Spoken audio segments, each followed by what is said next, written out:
Olá, meu amigo ou minha amiga, tudo bem com você? Seja muito bem-vindo ou bem-vinda a mais uma aula de matemática. E nessa aula nós vamos começar a falar sobre os números romanos. E uma coisa interessante que a gente pode começar a conversar aqui é que eu me lembro quando eu estava na escola, ainda no ensino fundamental, e eu comecei a aprender sobre os números. Os primeiros números que eu aprendi foram os números que a gente já está mais acostumado.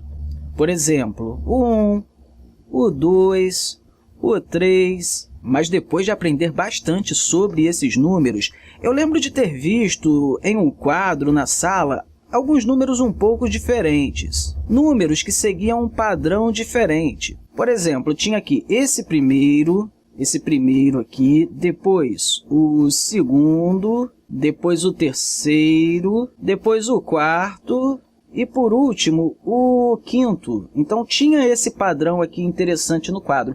E aí eu perguntei ao meu professor e falei, nossa, que números são esses? Que padrão é esse? E aí ele falou para mim, olha, esse daqui são os algarismos indo-arábicos, o que nós estamos acostumados a usar. Esses outros aqui são os algarismos romanos. Ou seja, é um padrão diferente do usual. Depois de ter escutado isso, uma coisa que ficou em minha mente foi o seguinte, porque existe mais de uma maneira de escrever números. Além disso, eu fiquei pensando também, se esses algarismos são romanos, por que nós utilizamos eles? Claro, eu sei que eles foram desenvolvidos antes dos indo-arábicos. Além disso, por que eu deveria aprender sobre eles? Se nós já usamos esses algarismos no dia a dia, não haveria necessidade de aprender novos algarismos. Aí uma coisa interessante me veio à mente depois que eu comecei a estudar os números romanos. Eles são uma espécie de como visitar um museu de matemática. Ah, um detalhe, se você vai para um museu normal, você está acostumado a ver dinossauros, alguns esqueletos e até alguns fósseis também. Observando essas coisas no museu, a gente vê como que o mundo era antes e não como que ele é hoje.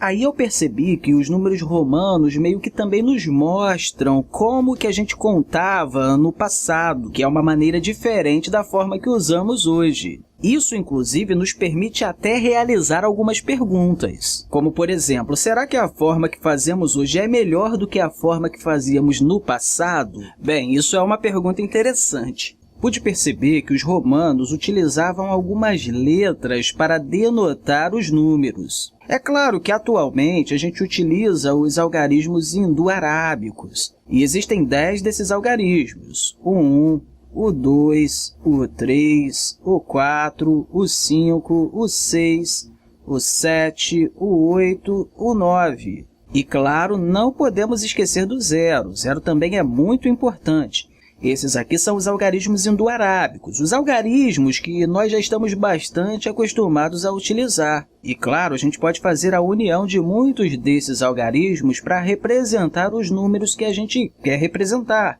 Por exemplo, se a gente quisesse aqui 1500, a gente colocaria o 1, o 5 e depois 00. Da mesma forma que a gente faz isso com os algarismos indo-arábicos, a gente também pode fazer com os algarismos romanos. Mas o interessante é que quando falamos dos algarismos romanos, nós temos essas letras aqui para representar certos números.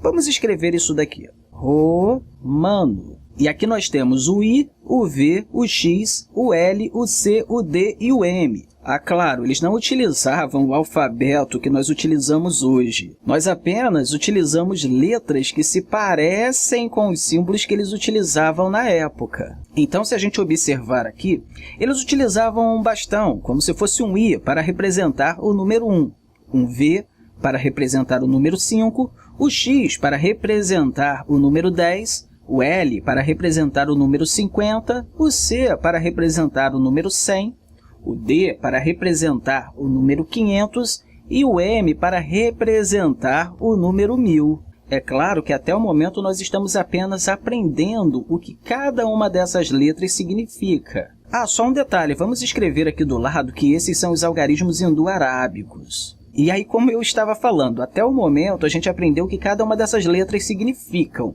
Mas se a gente quisesse escrever o número, por exemplo, 120, o que eu faria aqui? Bem, em relação aos indo-arábicos, isso é muito fácil, certo?